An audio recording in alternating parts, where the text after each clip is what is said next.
Every week. Coming in dancing. That's all we Every do. week. I got to do it. I got it. And every week I hurt my neck. Every That's week. right. Hello, everybody. How are y'all doing tonight? You doing all right, Andy? I was until I started dancing and I jacked my neck true. up. But We were doing yeah. better too until we saw you dancing. Hey, look, I'm pretty excited about this. Matthew, I've been asking you since I decided to bring back the wellness community podcast to come on to the show. And so I'm glad you're here. This is going to be a really good one if you're watching. We've been friends for a number of years now, right? So yeah, many years. So first, just introduce yourself. Who are you? It's going to get confusing. We got Matthew and all that. So we're going to, like we said, I'll be Matt tonight and you'll be Matthew. Yeah. I prefer Matthew actually. So I'm Matthew Seaman. I am somebody who's in long-term recovery, and I think I'm here to just kind of maybe dish out a little hope. And that's it. That's it. Yeah. Well, all right, ladies and gentlemen, we will see you next week. Thanks for tuning in. What do you want to know? Yeah. Now, okay. So let's just talk. So we met a couple years ago. We met through Patty Muller. If everybody remembers from watching, Patty Muller was on. Love Patty. One of the first wellness podcasts. So you were friends with her when you were living in Jacksonville, and that was. She was one of my therapists in one of the times I went to treatment. Yeah, we're going to get to Patty Muller. We're going to bring Patty up, right? I think she was. Yeah, I think she was too, because that's how she ended up referring. But then y'all kept a relationship going after that. Right. And then, now you're in San Diego. So you moved to San Diego a year ago today. How cool is that?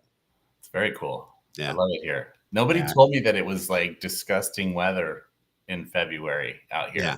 When I got here last year, it was hailing and raining and cold. And I was like, y'all lied to me. It's supposed to be sunny. And then they were like, oh, it's a fluke. And now here we are in February and it's pouring down rain. And exactly. I guess it's just February in San Diego. So one of the reasons why I'm excited to have you on, one, you've been a big help to me, and we're going to get to that as we talk to the show, things that you've done and helped me and my family through some personal stuff that we've gone through. But it's your story. It's how you got to where you are today that we're going to first go through, and then we're going to talk about how you made a promise. And that promise has kept you on a career path where you're working in the field of recovery. Sobriety path. Yeah. They go hand in hand. Yeah. So let's go way back, Matthew. No. You said we weren't going to do that. Yeah. Well, we at least need to give this synopsis I'm just kidding, man. What led you down the path.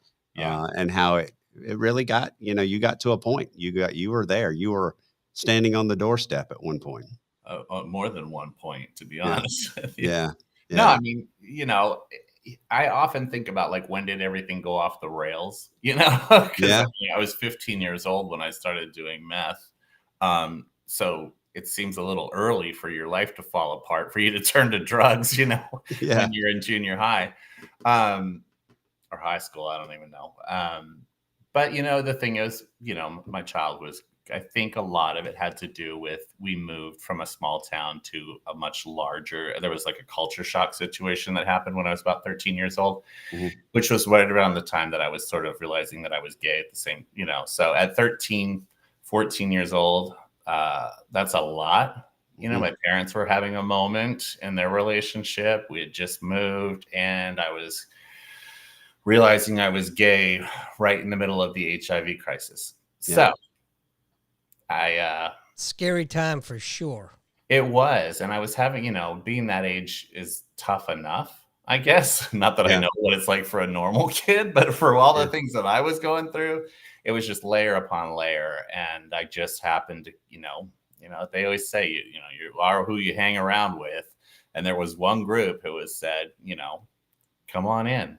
And I had to find new friends, and the new friends were the ones that were going to the club at 16 years old and doing drugs and dyeing their hair and piercing their ears. And, it was that whole club kid era, I guess. Yeah. And I just fell right into it and didn't stop till I was 45. So it was a long time to be high. I was high for 30 years. Yeah. I was low for 30 years too. But I mean,